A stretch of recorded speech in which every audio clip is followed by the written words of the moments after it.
repentance and forgiveness. If we confess our sins, He is faithful and just to forgive us our sins and to cleanse us from all unrighteousness.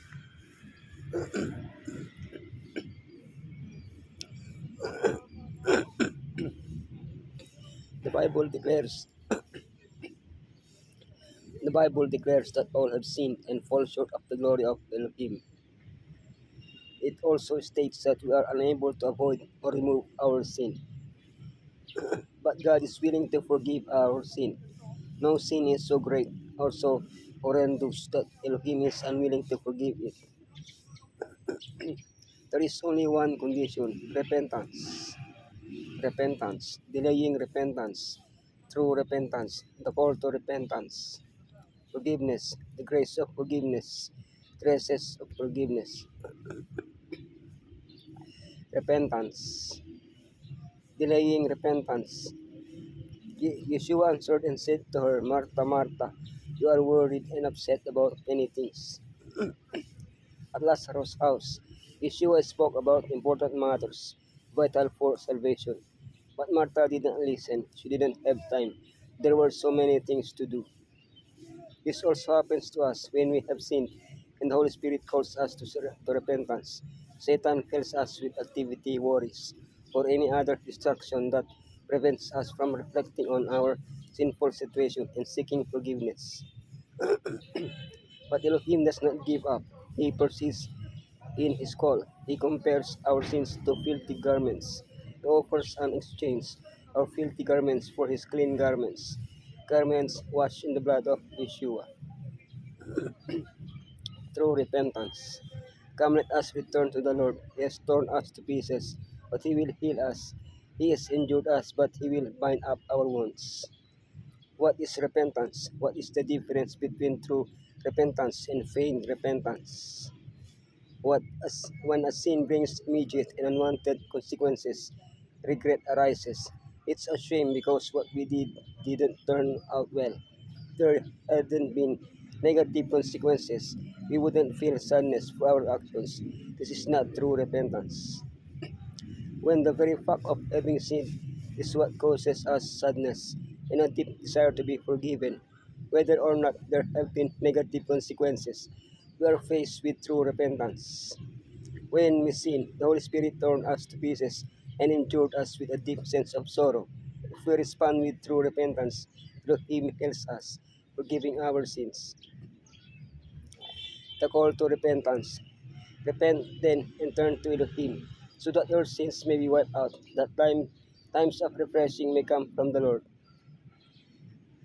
John the Baptist and Yeshua began their ministry with the same message, repent.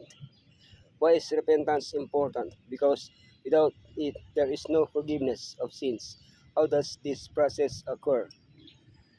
Because of His goodness, Elohim calls us to repentance. We answer His call with sincere sorrows for the wrongs committed, with the honest decision to abandon sin. Elohim forgives our sins by virtue of the blood that Yeshua shed on the cross. Note that repentance and forgiveness should always lead us to reformation, to a change of attitude that leads us to stop sinning. Forgiveness. The grace of forgiveness. For the sake of your name, Lord, forgive my iniquity, though it is great. There is nothing that forces Elohim to forgive us. There is nothing we can do to deserve that forgiveness. Elohim grants us forgiveness by grace. By His infinite love, He forgives because He is good and ready to forgive and abundant in mercy. His love led Him to give Himself up on the cross and pay the debt of sin that we cannot pay. When we bring our sins to the foot of the cross, Yeshua frees us from the burden that weighs us down. What is the relationship between sin and grace? Relationship between sin and grace. While we were yet still sinners, Messiah died for us.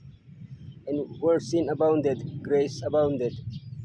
Sin reigned in death. Grace might reign to eternal life. The wages of sin is death. The gift of Elohim is eternal life.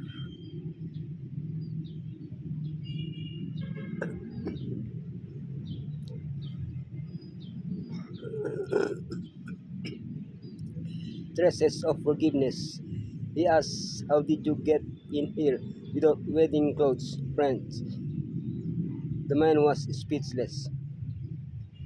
The church of Elohim, and therefore each of its members, is clothed in fine linen, clean and bright, not having a spot or wrinkle or any such thing. This fine linen is a symbol of the righteous acts of the saints. But this righteousness is not their own. It has been given to them by Messiah. When Adam and Eve sinned, they covered their nakedness with their own works, but they still considered themselves naked before Elohim. The clothing Elohim provided was a symbol of the wedding garment. Christ gives us his perfect righteousness that blots out our sins. No one will go to heaven without that garment.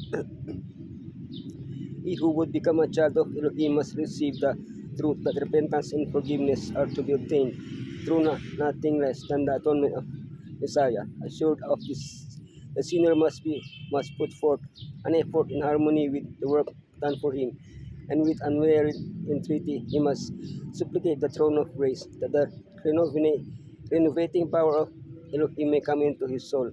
Messiah pardons none but the penitent, but whom he pardons, he first makes penitent. The provision made is complete, and the eternal righteousness of Messiah is placed to the account of every believing soul.